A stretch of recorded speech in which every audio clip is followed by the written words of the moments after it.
हजरत ईसा को मौजज़ा मिला, वो मुर्दों को अल्लाह के हुक्म से, बिइज़्निल्लाह, अल्लाह के इज़्न से जिंदा भी कर दिया करते थे।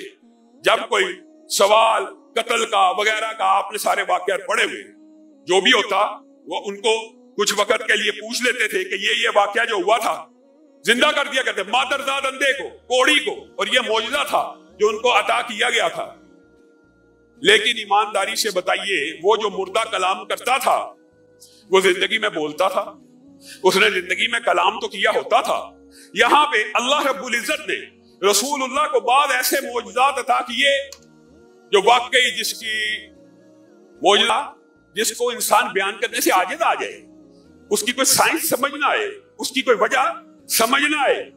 रसूलुल्लाह सल्लल्लाहु अलैहि वसल्लम का नया मिंबर बना, रसूलुल्लाह सल्लल्लाहु अलैहि वसल्लम खजूर के पुराने तने से उतर के नए मिंबर पे चढ़े। वो खजूर का तना, कभी आपने देखा कोई दरख्त बोलता हो? मुर्दा तो जिसने कलाम किया ईसा के सामने वो तो पहले बोलता था। यहाँ पे खजूर का वो तना जिसने जिंदगी में कभी एक जुमला भी नहीं बोला। रसूलुल्लाह उतरे, ज़ारो कितार दाड़े मार के रोना शुरू हो गया, और सिर्फ उसके रोने की आवाज रसूलुल्लाह नहीं सुन रहे, पूरा मजमा, पूरा मस्जिद नबी में जो जो बंदे मौजूद है इर्द गिर्द, सबके कानों में आवाज आ रही है, ये तना रो रहा है, ये तना गिड़गिड़ा रहा है।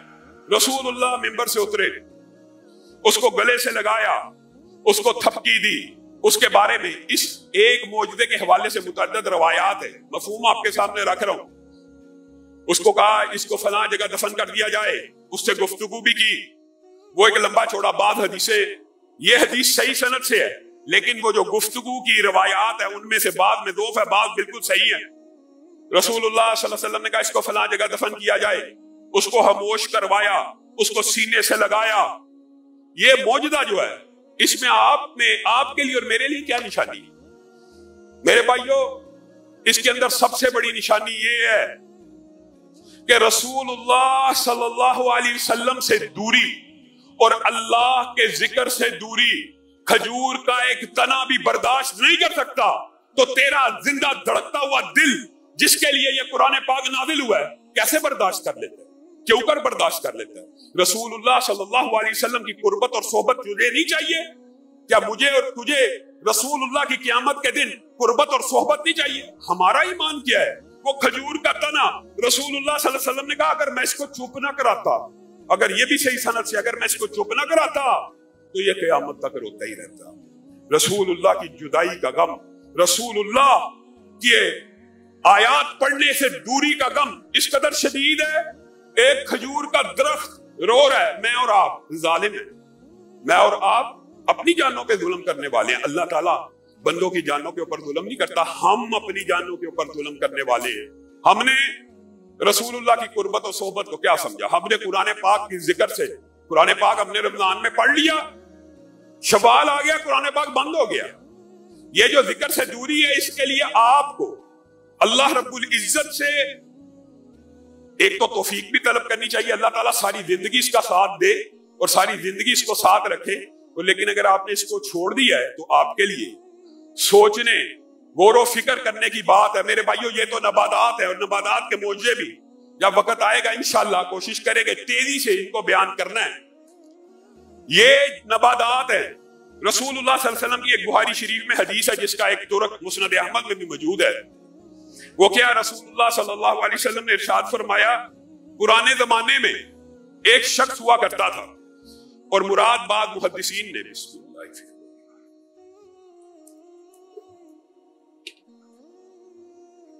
मुहद्दिसीन ने बनी इसराइल भी लिया कि बनी इसराइल का एक शख्स बैल के ऊपर सवारी कर रहा था, बैल के ऊपर सवारी कर रहा था। अचानक बैल ने उसको मुड़ के देखा और कहने लगा, ए नौजवान, ए आदमी, मुझे अल्लाह ने हल जोतने के लिए बनाया है, इस तरह पुश्त पे सवारी करने के लिए नहीं बनाया। रसूलुल्लाह सल्लल्लाहु अलैहि वसल्लम ने जब ये हदीस को बयान किया तो साथ कुछ लफ्ज के जिसको आपको याद करने की जरूरत है, मुआशरे से ये गंदा अकीदा खत्म करने की जरूरत है। रसूलुल्लाह ने कहा, मैं मोहम्मद सल्लल्लाहु अलैहि वसल्लम इस बात के ऊपर ईमान लेके आया। क्यों? क्योंकि इसमें इजाबत है। आम बंदा ये सोच सकता है कि बैल कैसे कलाम करेगा। सबसे पहले रसूलुल्लाह ने क्या कहा, गोया ये बात हदीस है, लेकिन आई रसूलुल्लाह के पास वही के जरिए अल्लाह ने इतला दी। तो नबी करीम ने सबसे पहले क्या कहा, मैं इस बात के ऊपर ईमान लेके आया कि बैल ने बंदे से कलाम किया। और सिर्फ यहां तक नहीं कहा, बल्कि क्या कहा, मेरे भाइयों ये बात अकीदे की है, समझने की जरूरत है।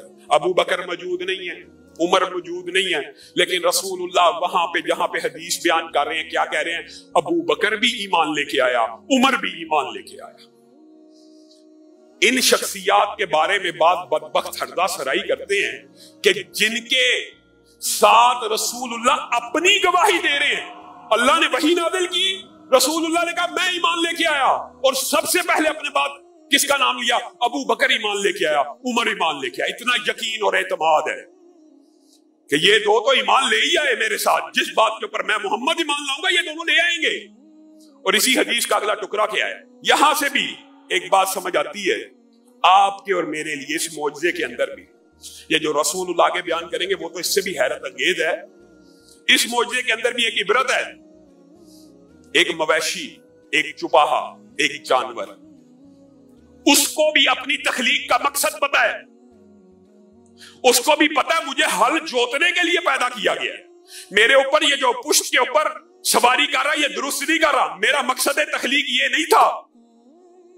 और तेरा मेरा मकसद तहलीक क्या तुझे और मुझे पता नहीं। एक जानवर को पता है, एक जानवर को पता है, एक चुपाहे को पता है, एक बैल को पता है उसे किस लिए तहलीक किया गया।